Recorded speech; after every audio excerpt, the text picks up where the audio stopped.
Praise the Lord. So let's start. आइए आज की आराधना को हम शुरू करें प्रार्थना के साथ. Let's pray and we begin. Hallelujah, Lord Jesus. Prabhu Yeshu. Hallelujah, Lord. Hallelujah, Lord Jesus. प्रभु यीशु, धन्यवाद देते हैं इस सुंदर रात्रि के लिए. आराधना के इस सुंदर समय में प्रभु आपने हमें अपने अनुग्रह के सिंहासन के पास एकत्रित होने का मौका दिया. हम आपको तहे दिल से धन्यवाद देते हैं. धन्यवाद प्रभु प्रार्थना करते हैं आज की आराधना का ताब आप दीजिए प्रभु. प्रभु आप हमसे बात कीजिए प्रभु. लॉर्ड, जितने भी आज इस आराधना में जुड़ते हैं उन एक एक से प्रभु आप अपना प्रभु वे एक एक प्रभु आपका दर्शन प्राप्त करें. वे यदि प्रभु किसी जरूरत को लेकर आज आपके चरणों में एकत्रित होते हैं तो प्रभु अपने दया के भंडार से आप उनकी जरूरतों को पूरा कीजिए प्रभु यीशु. हर एक रुकावटों के लिए हम प्रार्थना करते हैं प्रभु कि सारी रुकावटें जो आपके लोगों को आपकी आराधना में जुड़ने में आती है प्रभु, उन रुकावटों को आप हटाइए प्रभु यीशु. आपसे प्रार्थना करते हैं लॉर्ड, आज की आराधना का कब्जा कीजिए. आज का संदेश प्रभु आपकी इच्छा के अनुसार होने पाए प्रभु. सारी बातों में प्रभु आपका अनुग्रह हम सब पर बना रहे. जैसे आज तक आपकी दया हम सबों पर बनी रही, आगे भी प्रभु आपका अनुग्रह हम सब पर बना रहे. अब प्रार्थना हमारे उद्धार करता प्रभु यीशु मसीह नासरी के नाम से मांगते हैं. आमीन, आमीन, आमीन, आमीन. Jesus praise.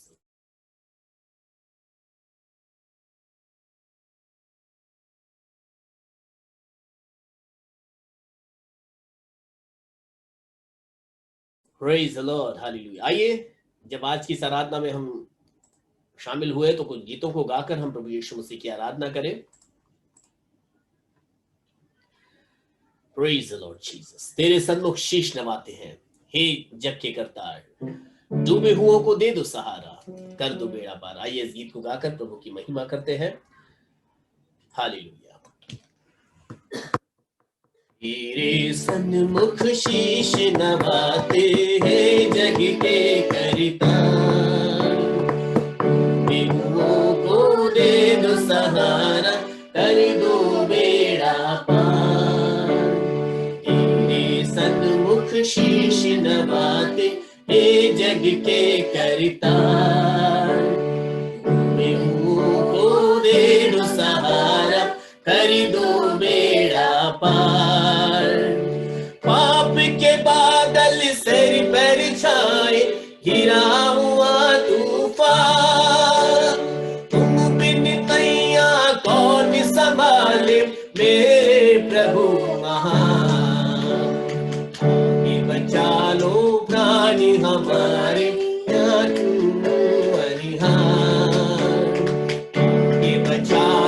प्राणी हमारे जग के बनिहार.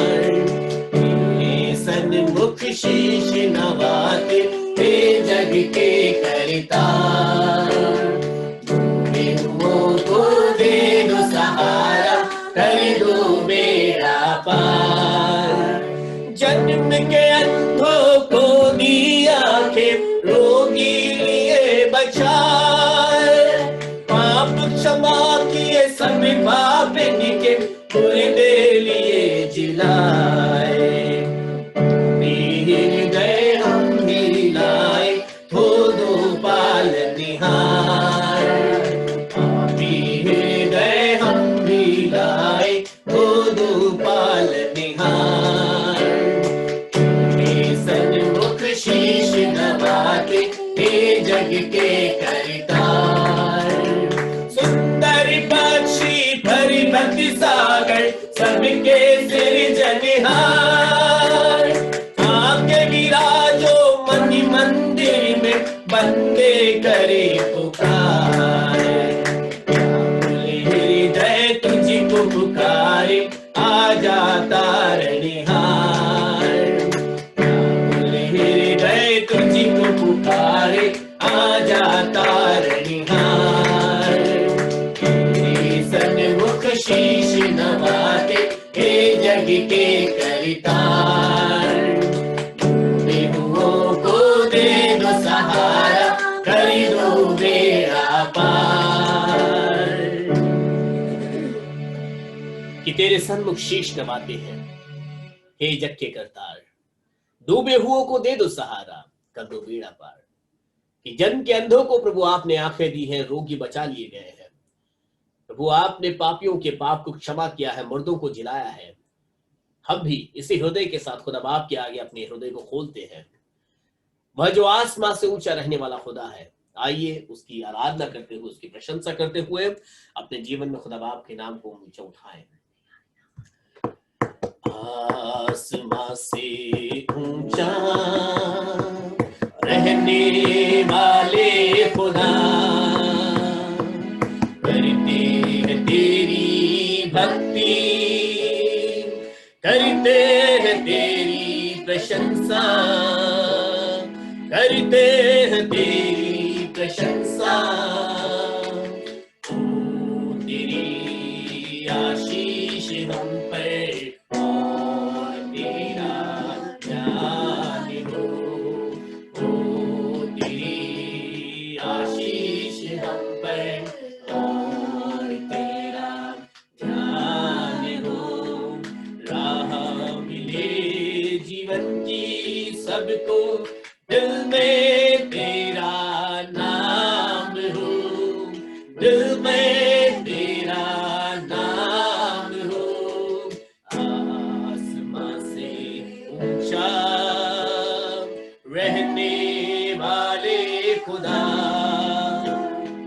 करते हैं तेरी भक्ति, करते हैं तेरी प्रशंसा, करते हैं तेरी प्रशंसा। आए हैं दर पे हम सब तेरे, खाली न जाएंगे कभी। आए हैं दर पे हम सब तेरे, खाली न जाएंगे कभी। भक्ति मुक्ति शक्ति ज्योति तुझसे पाएंगे मसीह, तुझसे पाएंगे मसीह। आसमां से ऊंचा रहने वाले खुदा, करते हैं तेरी भक्ति, करते हैं तेरी, करते हैं तेरी प्रशंसा। कर खता अब माफ सारी जो हुई हमसे खुदा, कर खता अब माफ सारी जो हुई हमसे खुदा। ना करे लालच किसी का, राह नहीं सबको बता, राह नहीं सबको बता।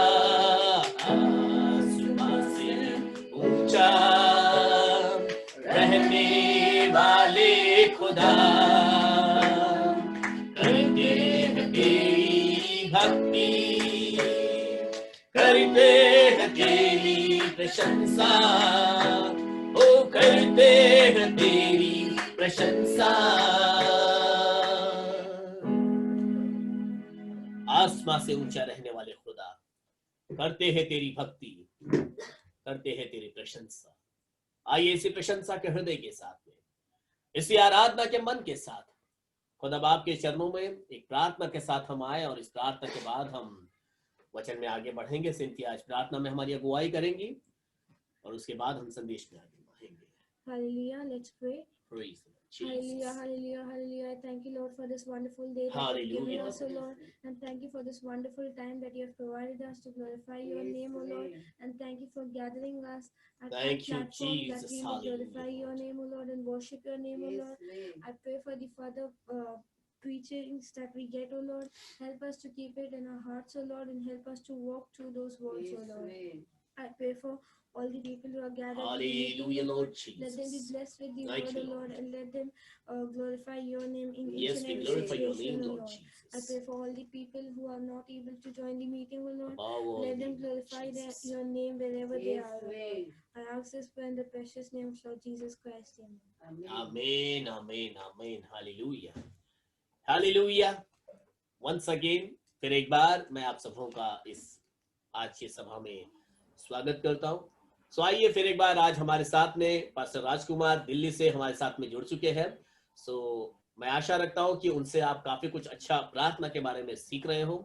आइए इसी स्तर में, इसी स्टडी में और भी एक कदम आगे बढ़ाते हुए हम उनसे इस शिक्षा को प्राप्त करें। आपका स्वागत है पास्टर राजकुमार जी, आप अपना संदेश शुरू कर सकते हैं। प्रेज द लॉर्ड सबको, जय मसीह की, जय मसीह की, जय मसीह की, जय मसीह, प्रेज द लॉर्ड। तो धन्यवाद देता हूं परमेश्वर का कि परमेश्वर ने एक बार फिर से मौका दिया आप लोगों से बातचीत करने का और वचन के द्वारा आगे बढ़ाने के लिए परमेश्वर ने प्रेरित किया है। और प्रार्थना के विषय में हम लोग सीख रहे हैं। आज बहुत विशेष वचन है, मैं चाहता हूं कि आप सब लोग ध्यान से सुनिएगा, कोई भी उठकर ना जाइएगा और ध्यान से सुनिए, आप नोट भी कर लीजिएगा, क्योंकि आज मैं आपको मत्ती 7 अध्याय और उसके 7 पद पर कुछ सिखाना चाहता हूं। हालेलुया। तो हम देखेंगे आज परमेश्वर का वचन हमें क्या बताता है, हम किस प्रकार से उसको लेते हैं, किस प्रकार से वो प्रभु ने क्या बोला है और हम उसको क्या समझते हैं। आज इस बात को हम सीखेंगे और जानेंगे कि प्रभु ने प्रार्थना के विषय में हमें क्या क्या बातें सिखाई हैं। पिछली बार मैंने आपको 3 प्रकार की बातें बताई थी। प्रार्थना 3 प्रकार की होती है। एक निजी प्रार्थना होती है जो हम पर्सनली अपने लिए करते हैं, वो होती है हमारी आत्मिक ग्रोथ के लिए, हमारी आत्मिक उन्नति के लिए। फिर एक होती है पारिवारिक प्रार्थना जो हम परिवार के साथ मिलकर करते हैं सुबह शाम, वो परिवार के भलाई के लिए, परिवार की उन्नति के लिए, परिवार के ग्रोथ के लिए, आत्मिक उन्नति के लिए वो प्रार्थना होती है। और एक प्रार्थना होती है सामूहिक प्रार्थना, जिसमें बहुत सारे लोग मिलकर हम प्रार्थना, आराधना, उपासना परमेश्वर की करते हैं। और वो होती है चर्च में, मीटिंग में, सेमिनार में, ये सब जगह यहाँ पर हम इकट्ठे होकर बहुत सारे लोग, जैसे अभी हम सामूहिक प्रार्थना में हैं, इसे कहते हैं सामूहिक प्रार्थना। तो हर एक का अलग अलग अपना स्थान है तीनों प्रार्थनाओं का। और आगे चलकर मैं बहुत सारी बातें आपको प्रार्थना के विषय में बताऊंगा कि परमेश्वर क्या बताना चाहता है हमको। और आज मैं आपको एक वचन में लेकर चलना चाहता हूं और बहुत ही महत्वपूर्ण वचन है ये। मत्ती की इंजील है, मत्ती की पत्री है, 7 अध्याय और उसका 7 पद पढ़ेंगे, सिर्फ ऊपरी हिस्सा। उसके बाद हम इसके ऊपर मनन करेंगे, आज खोलकर इस बात को जानेंगे। ठीक है, चलिए। मांगो तो तुम्हें दिया जाएगा, हाँ, ढूंढोगे तो तुम पाओगे। हालेलुया। बस यहाँ पर लिखा है कि मांगो तो तुम्हें दिया जाएगा और ढूंढोगे तो तुम पाओगे। हालेलुया। तो ये प्रभु यीशु मसीह के शब्द हैं। प्रभु यीशु मसीह ने कहा, यहाँ पर चेलों से प्रभु यीशु मसीह बातचीत कर रहे हैं, पहाड़ पर हैं। 5 अध्याय के अगर पहले पद में हम पढ़ें तो वहां पर लिखा है कि वह इस भीड़ को देखकर पहाड़ पर चढ़ गया और जब बैठ गया तो चेले उसके पास आए। तो यीशु मसीह ने वहां पर पहाड़ पर 5, 6 और 7 अध्याय में यीशु मसीह कहाँ पर है? पहाड़ पर है चेलों के साथ। और वहां पर प्रभु यीशु मसीह उनको शिक्षा दे रहे हैं, उनको आज्ञाएं दे रहे हैं। तो वहां पर पहाड़ पर हैं यहाँ पर इस समय भी यीशु मसीह, और चेलों से कह रहे हैं कि मांगो तो तुम्हें दिया जाएगा। अब एक सवाल यहाँ पर उठता है कि हम, यीशु मसीह ने कहा है मांगो तो तुम्हें दिया जाएगा, तो हम मनन करें, जब इस बात के ऊपर हम गहराई से सोचें कि हम, प्रभु यीशु मसीह ने कहा है कि मांगो तो तुम्हें दिया जाएगा, हम किससे मांगे? हालेलुया। हम किससे मांगे? तो हम किसी भिखारी से तो मांग नहीं सकते, या किसी ऐसे जन से कि जिसके पास कुछ भी नहीं है। हम उसी से मांग सकते जिसके पास कुछ है। और प्रभु यीशु मसीह के पास सब कुछ है, जो राजाओं का राजा, प्रभुओं का प्रभु है। हम उसी से मांगे। लेकिन यहाँ पर हम जब इस वचन पे मनन करते, जब मैंने इस वचन पे मनन किया, क्योंकि मैं बहुत दिनों से इस बात को सोच रहा था कि इसका कोई ना कोई अर्थ तो होगा, मांगो तो तुम्हें दिया जाएगा। हालेलुया। तो इस वचन के ऊपर मैंने बहुत मनन किया, उठते बैठते, चलते फिरते, लेटते, हर समय ये वचन मेरे दिमाग में घूमता रहता था। तब परमेश्वर ने मुझे कुछ बात बताई जो मैं आज आपके साथ शेयर करना चाहता हूँ। और ये इसी वचन से रिलेटेड है जो शिक्षा आजकल चल रही है हमारी, और वो शिक्षा है प्रार्थना के विषय में, प्रार्थना का महत्व। हालेलुया। आज हम इस बात को देखेंगे, मांगो तो तुम्हें दिया जाएगा। मांगने का मतलब होता है प्रार्थना करना, दुआ करना, याचना करना, निवेदन करना। हालेलुया। तो हम देखेंगे मत्ती 6 अध्याय और उसके 8 पद को हम पढ़े, वहां पर क्या लिखा है। इसलिए तुम उनके समान ना बनो, क्योंकि तुम्हारा पिता तुम्हारे मांगने से पहले ही जानता है कि तुम्हारी क्या क्या आवश्यकताएं। हाँ, यहाँ पर लिखा है, ध्यान से सुनिएगा। यहाँ पर प्रभु यीशु मसीह हम देख रहे हैं मत्ती 6 अध्याय और उसके 5 पद से हम आगे पढ़े तो यहाँ पर यीशु मसीह तीन बातें बता रहे हैं, प्रार्थना, उपवास और दान। ये धर्म के काम बता रहे प्रभु यीशु मसीह। तो यहाँ पर यीशु मसीह एक बात बता रहे हैं निजी प्रार्थना के विषय में, जब वो कह रहे हैं कि जब तू प्रार्थना करे तो कोठरी में जा, द्वार बंद करके प्रार्थना कर, और जो तेरा पिता गुप्त में देखता है वो तुझे उसका प्रतिफल देगा। हालेलुया। अब आगे चलकर प्रभु यीशु मसीह कहते हैं 8 पद में, तो तुम उनकी नाई ना बनो, क्योंकि तुम्हारा पिता तुम्हारे मांगने से पहले जानता है कि तुम्हारी क्या क्या जरूरत है। अब इस दोनों आयतों को अगर हम जोड़ें, इन दोनों पदों को अगर हम जोड़ें, हम दोनों को मैं एक साथ पढ़ूंगा। जय पढ़े बेटा, 8 को मैं 7 को पढ़ूंगा। इसलिए तुम उनके समान ना बनो, हाँ। तुम्हारा पिता तुम्हारे मांगने से पहले ही जानता है कि तुम्हें क्या क्या आवश्यकता है। हाँ, यीशु मसीह ने कल तुम्हारा पिता तुम्हारे मांगने से पहले जानता है कि तुम्हारी क्या क्या आवश्यकता है। 7 पद में कहते हैं साथ के साथ में, मांगो तो तुम्हें दिया जाएगा। अभी वहां पर मना कर रहे हैं, यहाँ पर कह रहे हैं कि मांगो तो तुम्हें दिया जाएगा। तो इसमें बड़े भेद की बात है जो मैं आज आपके साथ शेयर करना चाहता हूँ। लेकिन इन दोनों आयतों के, दोनों पदों के बीच में एक पद और आता है हमारे पास जो बहुत महत्वपूर्ण है। हम देखेंगे 6 अध्याय और इसके 31 पद से पढ़ेंगे क्या लिखा है। इसलिए तुम चिंता करके यह ना कहना हाँ। कि हम क्या खाएंगे या क्या पिएंगे या क्या पहनेंगे, हाँ। क्योंकि अन्य जातियां इन सब वस्तुओं की खोज में रहते हैं। हाँ। और तुम्हारा स्वर्गीय पिता जानता है कि तुम्हें इन सब वस्तुओं की आवश्यकता है। इसलिए पहले तुम परमेश्वर के राज्य और उसके धर्म की खोज करो, तो ये सब वस्तुएं भी तुम्हें मिल जाएगी। हाँ, ये जो 6 की 33 आयत है, मत्ती 6 अध्याय का 33 पद जो है वो बहुत महत्वपूर्ण है, और ये बहुत बार इस पर प्रचार किया गया है, चर्चा की गई है, बहस हुई है। लेकिन ये पद जो है उन दोनों पदों के बीच में है जो मैंने अभी पढ़े है, 6 की 8 और 7 की 7, दोनों के बीच में प्रभु यीशु मसीह ने एक बात समझाई है कि इसलिए तुम चिंता करके ये ना कहना कि क्या खाएंगे, क्या पिएंगे या क्या पहनेंगे। 3 चीजें यीशु मसीह ने रखी। क्या खाएंगे, यीशु मसीह ने मन्ना खिलाया लोगों को जंगल में, अच्छी वस्तु देता है। आज हम भी अच्छे से अच्छा भोजन करते हैं। फिर वहां लिखा है कि क्या खाएंगे, क्या पिएंगे। यीशु मसीह ने वहां पर चट्टान से पानी दिया, उनको मीठा पानी दिया इजरायलियों को, और आज हम अच्छा पानी पीते हैं, हमारे पास अच्छे सोर्स हैं पानी के। तीसरी चीज, क्या पहनेंगे, ये भी चिंता परमेश्वर ने छोड़ दी। जब हम देखते हैं आदम और हव्वा ने जब गुनाह किया, और उस गुनाह के बाद क्या कर दिया, परमेश्वर बहुत क्रोधित हुए और परमेश्वर ने क्या किया, उनको श्राप दिए। देखेंगे उत्पत्ति 3 अध्याय और उसका 21 पद, देखें क्या लिखा है। उत्पत्ति 3 अध्याय उसका 21 पद। और यहोवा परमेश्वर ने आदम और उसकी पत्नी के लिए चमड़े के अंगरखे बनाकर उनको पहना दिए। हाँ, ये लिखा है कि परमेश्वर ने पहले तो श्राप दिया उनको, और फिर अपने प्रेम की रीति से मतलब लिखा है कि प्रेम को इस तरह से दर्शाया वहां पर कि उनको अंगरखे बनाकर दिए चमड़े के। वहां पर कुर्बानी को दर्शाया गया है, और चमड़ा जो है किसी की कुर्बानी की गई। वहां पर हम यीशु मसीह को भी रख सकते हैं, यीशु मसीह की कुर्बानी की गई हमारे नंगपने को ढकने के लिए। ये विषय दूसरा है, ये विषय अलग है, मैं उसके विषय में बात नहीं करना चाहता।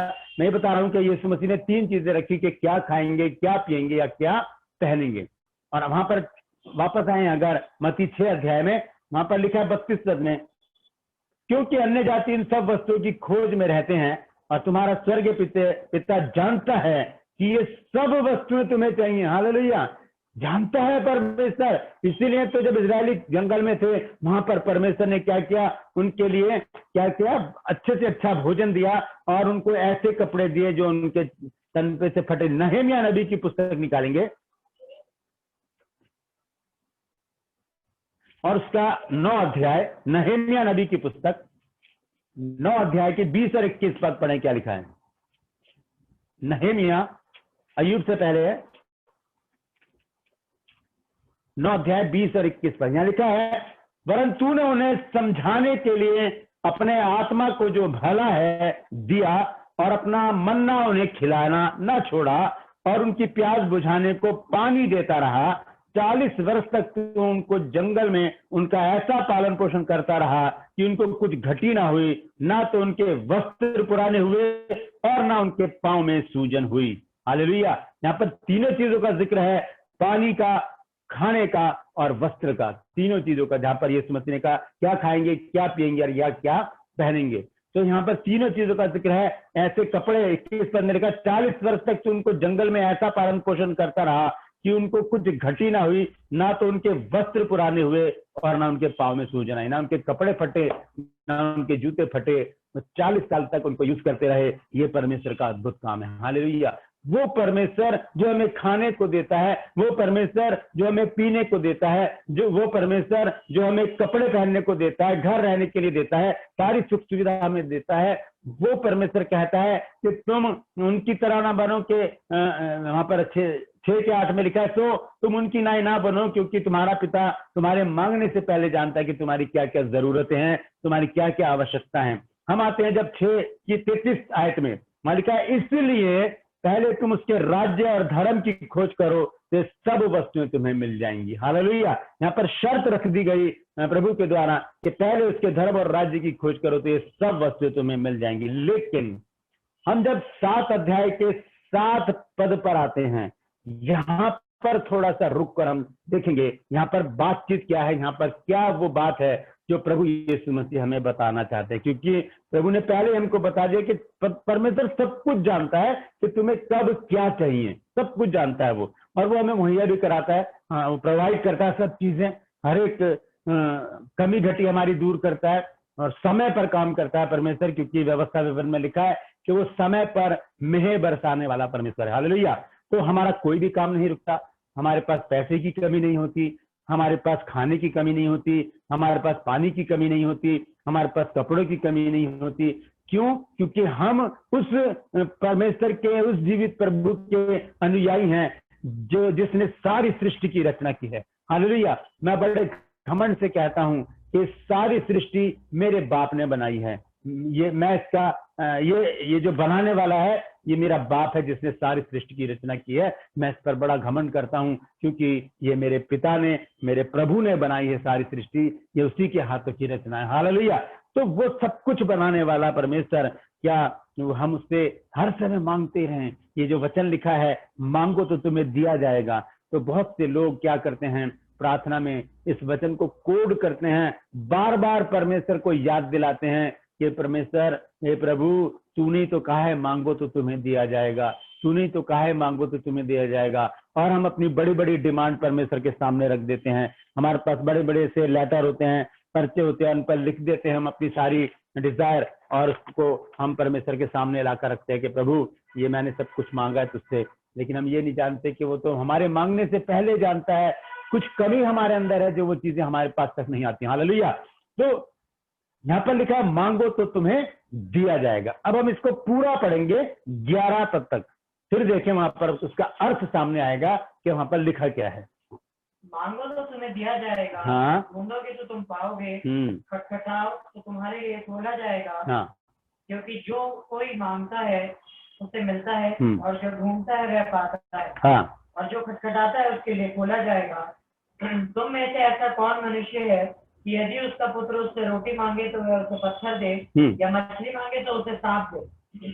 और अतः जब तुम बुरे होकर अपने बच्चों को अच्छी वस्तुएं देना जानते हो तो तुम्हारा स्वर्गीय पिता अपने मांगने वालों को अच्छी वस्तुएं क्यों ना दे? बस। हालेलुया।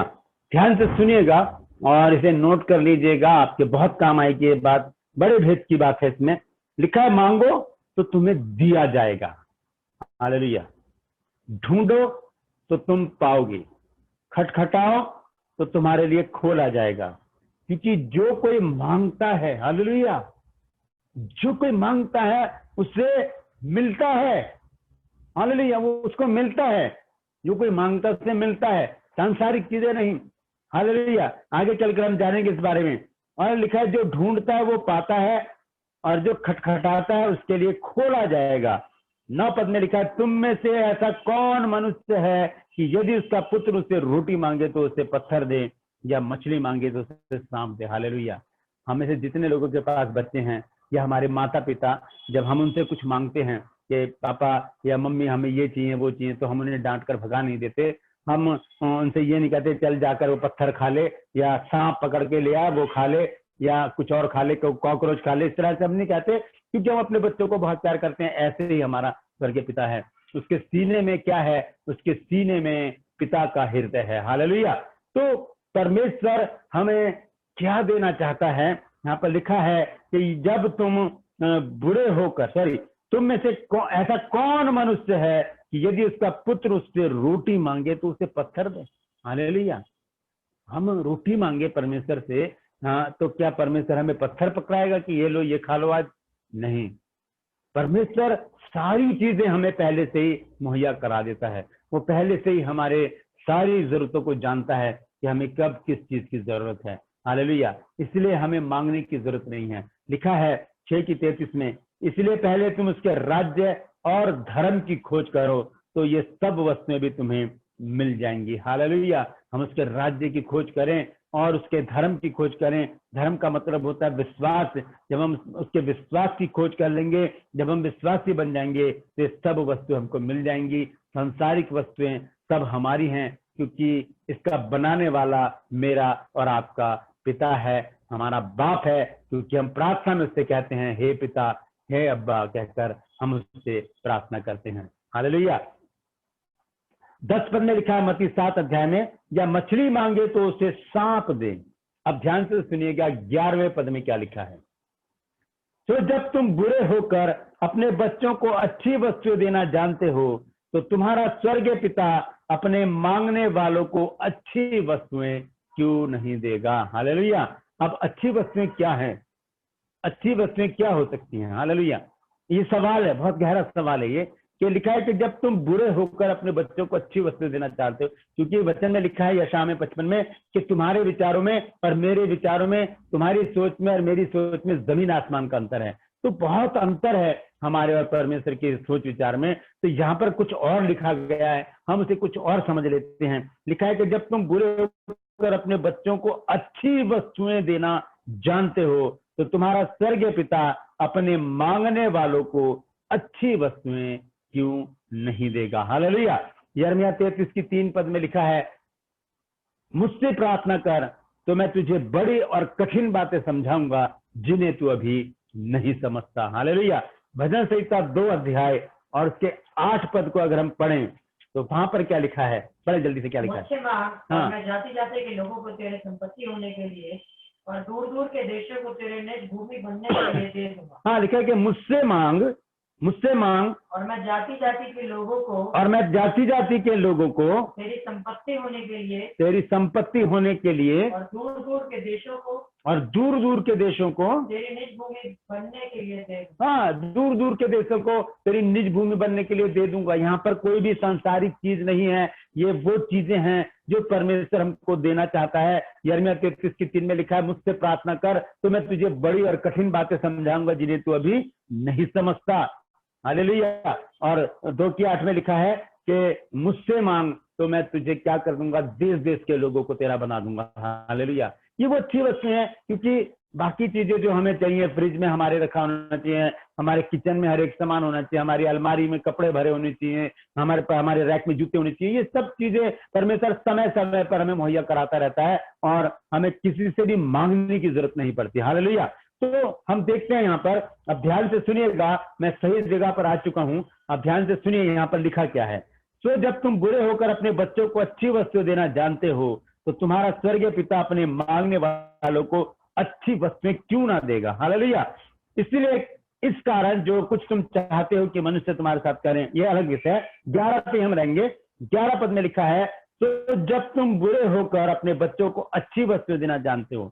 अब देखिए 4 गॉस्पेल हैं, मत्ती, मरकुस, लूका और यूहन्ना।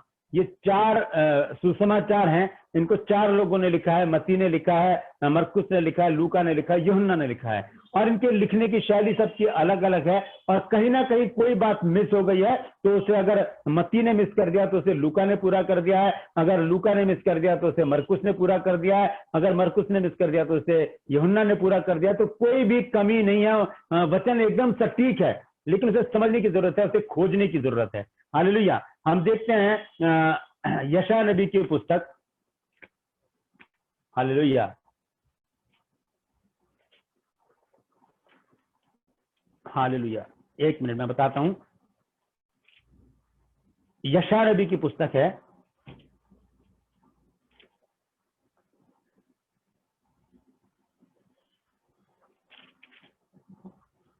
आ, 28 अध्याय और उसका 9 और 10 पद पढ़ें, क्या लिखा है।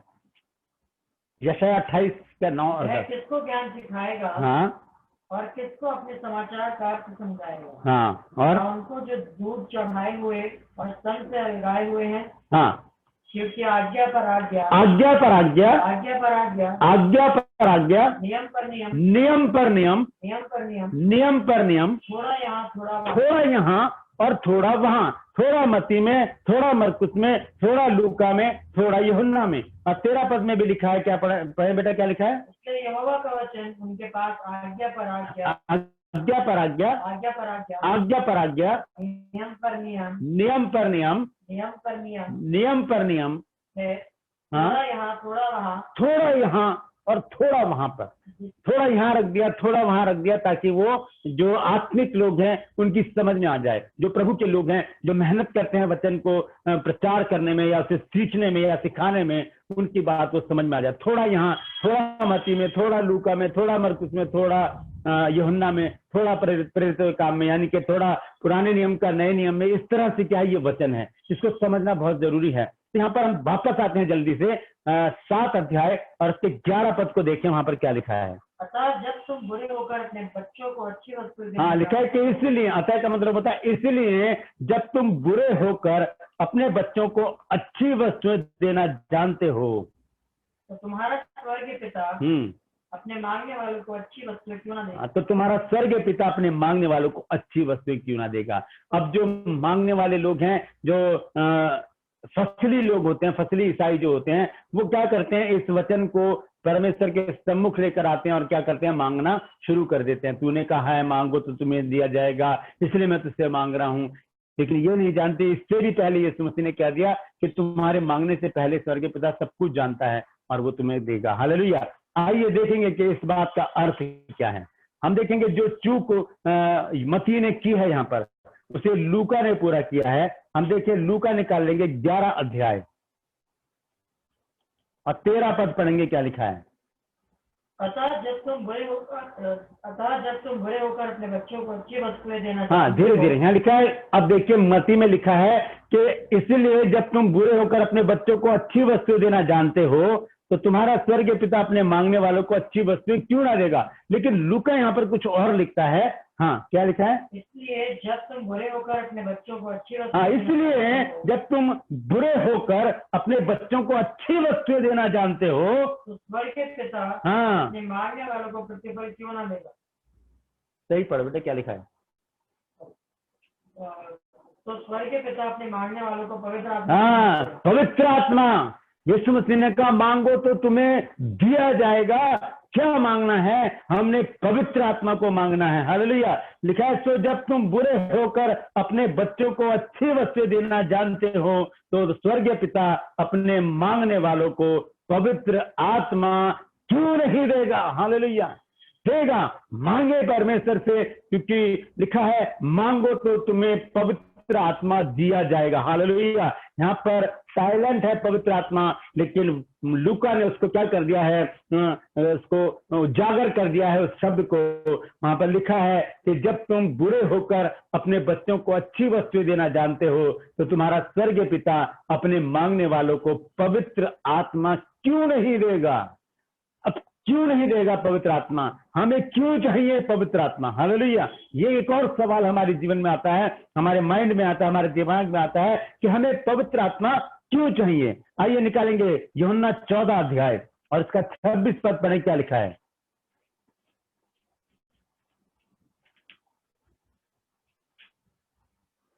परंतु सहायक अर्थात पवित्र आत्मा हाँ। जिसे पिता मेरे नाम से भेजेगा, वह तुम्हें सब बातें सिखाएगा और जो कुछ मैंने तुमसे कहा है वह तुम्हें स्मरण हाँ, दिलाएगा। लिखा है क्या? परंतु सहायक अर्थात पवित्र आत्मा जिसे पिता मेरे नाम से भेजेगा, वह तुम्हें सब बातें सिखाएगा और जो कुछ मैंने तुमसे कहा है वह तुम्हें स्मरण दिलाएगा, याद दिलाएगा। हालेलुया। तो प्रार्थना करते समय हम सांसारिक चीजें ना मांगे, हम आत्मिक चीजें मांगे। परमेश्वर से कहे, प्रभु तूने कहा है मांगो तो तुम्हें दिया जाएगा, तो आज मुझे पवित्र आत्मा का दान दे प्रभु, मुझे पवित्र आत्मा चाहिए। हालेलुया। किस लिए चाहिए? देखेंगे रोमियो 8 अध्याय और इसका 26 पद, देखिए क्या लिखा है।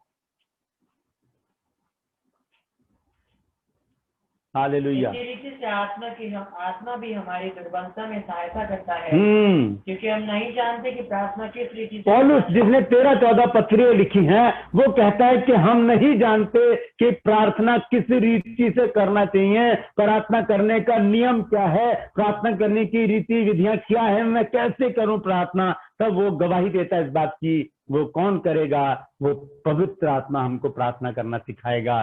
तो जिस चीज की हमारे जीवन में कमी है दोस्तों, हम उसको मांगे। बाकी चीजें परमेश्वर ने हमें पहले से ही दे रखी हैं, वो पहले से ही हमारी हैं। लिखा है कि तुम्हारे मांगने से पहले जानता है प्रभु कि तुम्हें किन किन चीजों की आवश्यकता है। हालेलुया। हमें जिस चीज की आवश्यकता है हम वो परमेश्वर से मांगे। लिखा है कि जब तुम बुरे होकर अपने बच्चों को अच्छी वस्तु देना जानते हो, तो तुम्हारा स्वर्गीय पिता अपने मांगने वालों को अच्छी वस्तु या पवित्र आत्मा क्यों नहीं देगा। हालेलुया। यीशु मसीह ने कहा मांगो तो तुम्हें दिया जाएगा। हम जो ईसाई लोग हैं वो क्या करते हैं, अपनी इच्छाएं प्रभु के पास लेकर आते हैं और नहीं समझते कि इसका मतलब क्या है। प्रभु ने ये नहीं कहा कि तुम संसारिक चीजें मांगो।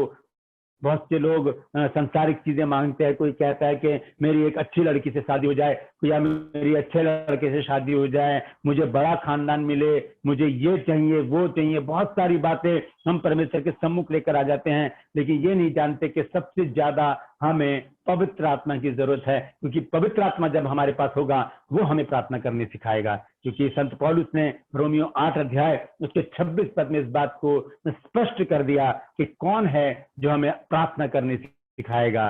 लिखा है इसी रीति से, हाँ, इसी रीति से आत्मा भी हमारी दुर्बलता में सहायता करता हाँ, है। हम दुर्बलता में आत्मा हमारी सहायता करता है। हाँ, हम नहीं जानते कि प्रार्थना किस रीति से हम नहीं जानते कि प्रार्थना किस रीति से करना चाहिए। प्रभु यीशु मसीह भी जानते थे कि प्रार्थना किस रीति से करना चाहिए, क्योंकि चेलों ने मत्ती 6 अध्याय में यीशु मसीह से कहा कि हमें प्रार्थना करनी सिखा। तब प्रभु यीशु मसीह ने कहा, हे इस प्रकार से प्रार्थना किया करो, हे हमारे पिता तू जो स्वर्ग में है, तेरा नाम पवित्र माना जाए। इसलिए भी बड़ी भेद की बातें हैं। समय आने पर मैं इस पूरी प्रार्थना को आपके सामने रखूंगा। उसके लिए मुझे थोड़ा समय चाहिए होगा। 2 पार्ट में मैं इस प्रार्थना को आपके सामने रखूंगा। ये भी बहुत बड़ी भेद की बात है इसमें भी। और यहाँ पर लिखा है इसी रीति से आत्मा भी हमारी दुर्बलता में सहायता करता है, क्योंकि हम नहीं जानते कि प्रार्थना किस रीति से करना चाहिए, परंतु आत्मा आप ही ऐसी आहें भर भर कर जो बयान से बाहर है हमारे लिए विनती करता है।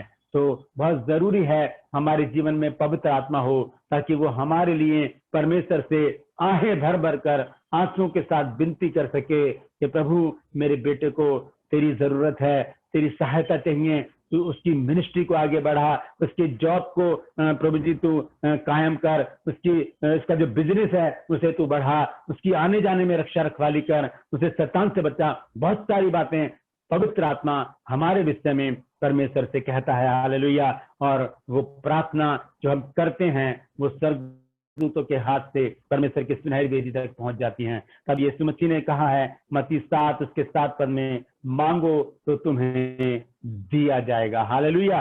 और वचन में लिखा है कि जब तुम बुरे होकर अपने बच्चों को अच्छी वस्तु देना जानते हो, तो तुम्हारा स्वर्गीय पिता अपने मांगने वालों को पवित्र आत्मा क्यों नहीं देगा। तो हम 7 अध्याय मत्ती 7 अध्याय उसके 7 पद को हमेशा ध्यान में रखें, उसे अपने दिमाग में, उसको अपने मन में रख लें कि वहां पर ये लिखा है मांगो तो तुम्हें दिया जाएगा। एक साइलेंट शब्द है वहां पर कि पवित्र आत्मा मांगो तो तुम्हें दिया जाएगा। हालेलुया। बाकी 2 चीजें और है नीचे कि ढूंढो तो तुम पाओगे और खटखटाओ तो तुम्हारे लिए खोला जाएगा। उसकी बात भी अलग है, फिर किसी दिन इस विषय में मैं बातचीत करूंगा ये दोनों चीजें क्या हैं। फिलहाल आज हमने पवित्र आत्मा के विषय में जाना है, प्रार्थना के विषय में जाना है, क्योंकि हमारा टॉपिक ही ये चल रहा है प्रार्थना के विषय में। तो यीशु मसीह ने हमसे कहा है मांगो तो तुम्हें दिया जाएगा, लेकिन वो इसलिए नहीं कहा कि हम संसारिक चीजें प्रभु के सामने रख दें, संसारिक चीजें प्रभु से मांगें, क्योंकि ये सारी चीजें तो हमें वैसे ही मिल जाएंगी जब हम उसके धर्म और राज्य की खोज करेंगे। हम अपने हाथों को उठाकर आंख बंद करके घुटने के बल आकर परमेश्वर से प्रार्थना करें, हे प्रभु तूने हमसे कहा है मांगो तो तुम्हें दिया जाएगा, तो हमें पवित्र आत्मा का दान दे। हालेलुया। और लिखा है पौलुस ने जब लोगों के सर पे हाथ रखे तो उन्होंने पवित्र आत्मा पाया। तो पवित्र आत्मा हमें जरूर मिलेगा, बस मांगने की जरूरत है। हालेलुया। परमेश्वर इन वचनों के द्वारा हम सबको आशीषित करे। हालेलुया। आमीन। Praise the Lord. Praise the Lord. तो आइए एक खूबसूरत संदेश जो प्रार्थना के विषय में आज हमने सुना है, क्यों ना इस संदेश की हालेलुया। समाप्ति पर जॉयसी प्रार्थना में हमारी अगुवाई करेगी और फिर हम इस आराधना में से रुखसत होंगे। सो आइए, Joycy will lead us in prayer. Hallelujah. Hallelujah. Hallelujah. Hallelujah hallelujah. ಸ್ತೋತ್ರ ಸ್ತೋತ್ರ ಸ್ತೋತ್ರ ಕರ್ತವ್ಯ. ಏಸು ಈ ಸಾಯಂಕಾಲದ ಸಮಯದಲ್ಲಿ ಏಸು ನಿಮ್ಮ ಪಾದ ಸನ್ನಿಧಿಗೆ ಬರ್ಲಿಕ್ಕೆ ನೀವೊಂದು ಅವಕಾಶವನ್ನು ಕೊಟ್ಟದಕ್ಕಾಗಿ ನಿಮ್ಗೆ ಸ್ತೋತ್ರ ತಂದೆ ಸ್ವಾಮಿ. ಏಸು ನಮ್ಗೆ ಪ್ರಾರ್ಥನೆ ಮಾಡ್ಲಿಕ್ಕೆ ನೀವೊಂದು ಅವಕಾಶವನ್ನು ಕೊಟ್ಟದಕ್ಕಾಗಿ ನಿಮ್ಗೆ ಸ್ತೋತ್ರ ಕರ್ತನೆ. ಏಸು ನೀ ಮಹಾ ಮಹಿಮೆಯುಳ್ಳ ಕರ್ತನೆ ಯೇಸುವೆ ಸ್ತೋತ್ರ. ಹಾಗೂ ಏಸು ಮುಖ್ಯವಾಗಿ ಏಸು ನಾವೀಗ ಪಾಸ್ಟರ್ ಮೂಲಕ ಒಳ್ಳೆ ಒಳ್ಳೆ ವಾಕ್ಯವನ್ನು ಕೇಳಿದ್ದೇವೆ. ಏಸು ಹೌದು ಸ್ವಾಮಿ, ನಮ್ಮನ್ನು ನಾವು ಪವಿತ್ರ ಆತ್ಮಲಿಗೋಸ್ಕರ ನಾವು ಪ್ರಾರ್ಥನೆ ಮಾಡುವ ಹಾಗೆ ನೀವು ನಮ್ಮ ಜೀವನದಲ್ಲಿ ಸಹಾಯ ಮಾಡು ಕರ್ತನೆ. ನಮ್ಮೆಲ್ಲರಿಗೆ ಏಸು ಪವಿತ್ರ ಆತ್ಮದಿಂದ ಭರಿತರಾಗಿ ತುಂಬಿಕೊಳ್ಳೋ ಹಾಗೆ ನೀವು ಸಹಾಯ ಮಾಡು ಕರ್ತನೆ. ಏಸು ಹೌದು ಸ್ವಾಮಿ, ಆ ವಾಕ್ಯವು ನಮ್ಮ ಹೃದಯದಲ್ಲಿ ನಾವು ಒಳ್ಳೆ ರೀತಿಯಲ್ಲಿ ಪ್ರಾರ್ಥನೆ ಮಾಡ್ಲಿಕ್ಕೆ ನೀವು ನಮಗೆ ಬುದ್ಧಿ ಜ್ಞಾನವನ್ನು ಕೊಡು ಕರ್ತನೆ. ಏಸು ನಾವು ಪ್ರಾರ್ಥನೆ ಮಾಡುವಾಗಲೂ ಪವಿತ್ರ ಆತ್ಮಗೋಸ್ಕರ ಪ್ರಾರ್ಥನೆ ಮಾಡುವ ಹಾಗೆ ನೀವು ಕೃಪೆಯನ್ನು ಕೊಡು. ಹಾಗೂ ಏಸು ಮುಖ್ಯವಾಗಿ ಏಸು ನಾವು ದಾಸನಿಗೋಸ್ಕರ ಬೇಡ್ತೇನೆ. ಏಸು ಅವರ ಕುಟುಂಬದವರಿಗೋಸ್ಕರ ಬೇಡ್ತೇನೆ, ಅವರನ್ನು ನೀವು ಆಶೀರ್ವದಿಸು.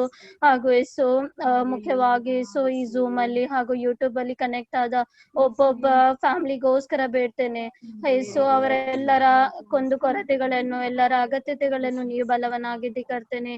ಎಲ್ಲರಿಗೆ ಬೇಕಾದ ಅಗತ್ಯತೆಗಳನ್ನು ನೀವು ಪೂರೈಸು ಕರ್ತೇನೆ. ಸ್ತೋತ್ರ ಏಸು. ಹಾಗೂ ಏಸು ಎಲ್ಲಾ ಕುಟುಂಬದವರಿಗೋಸ್ಕರ ಬೇಡ್ತೇನೆ, ಹಾಗೂ ಚಿಕ್ಕ ಮಕ್ಕಳಿಗೋಸ್ಕರ ಬೇಡ್ತೇನೆ. ಎಲ್ಲರನ್ನು ನೀವು ಆಶೀರ್ವದಿಸು ಕರ್ತೇನೆ. ಏಸು ಸ್ತೋತ್ರ ಸ್ತೋತ್ರ ಕರ್ತೇನೆ. ಸ್ತೋತ್ರ ಏಸು. ನಾವು ಪುನೊಂದ್ಸಲ ಹಾಗೂ ಏಸು ಸ್ತೋತ್ರ ಕರ್ತನೆ. ಏಸು ನಾವು ಮುಖ್ಯವಾಗಿ ಏಸು ಈ ಝೂಮ್ ಅಲ್ಲಿ ಹಾಗೂ ಯೂಟ್ಯೂಬ್ ಅಲ್ಲಿ ಕನೆಕ್ಟ್ ಆದ ಹಾಗೂ ಯಾರು ಯೂಟ್ಯೂಬ್ ಅಲ್ಲಿ ಇದ್ದಾರೆ ಸೊ ಅವರಿಗೆಲ್ಲರಿಗೋಸ್ಕರ ಬೇಡ್ತೇನೆ. ಎಲ್ಲ ಕುಟುಂಬದವರಿಗೋಸ್ಕರ ಬೇಡ್ತೇನೆ. ಎಲ್ಲರನ್ನು ನೀವು ಆಶೀರ್ವದಿಸು ಕರ್ತನೆ. ಹೌದು ಸ್ವಾಮಿ, ನಿಮ್ಮ ಒಳ್ಳೆ ಒಳ್ಳೆ ವಾಕ್ಯವನ್ನು ಕೇಳಿದ್ದೇವೆ, ಅದಕ್ಕೆ ಸ್ತೋತ್ರ. ಅದೇ ಪ್ರಕಾರ ನಾವು ನಡೆಯಲಿಕ್ಕೆ ನೀವು ನಮಗೆ ಬುದ್ಧಿ ಜ್ಞಾನವನ್ನು ಕೊಡು ಕರ್ತನೆ. ಸ್ತೋತ್ರ ಯೇಸುವೆ. ಏಸು ನಜರೇತ್ ಯೇಸುವೆ, ನಿಮ್ಮ ಮುದ್ದುಳ್ಳ ನಾಮದಲ್ಲಿ ಬೇಡುತ್ತೇನೆ ಕರ್ತನೆ. ಸ್ತೋತ್ರ. ಆಮೇನ್ ಆಮೇನ್ आमेन। हालेलुया। मर के पाताल के खुदावन प्रभु यीशु मसीह का अनुग्रह और उसकी दया, प्रभु यीशु मसीह की आशीषें और शांति हम सबों के संग प्रभु यीशु मसीह के दूसरे आगमन तक बनी रहे। आमीन आमीन आमीन आमीन।